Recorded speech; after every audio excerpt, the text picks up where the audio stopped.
Good morning, mga anak sa mayaman! Wala pa rin kayong balak magsipagbangon?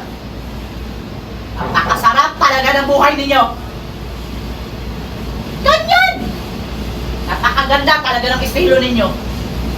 Anong oras matulog? Tapos ngayon nagigisingin mo na, parang ikaw pa tuloy ang masama. Ikaw pa ang lalabas na walang konsensya pag gisingin mo sila. Parang hirap na hirap sa buhay. Wala bang naguto sa inyo na magpuyat kayo? Ngayon, hirap na hirap kayong gumising.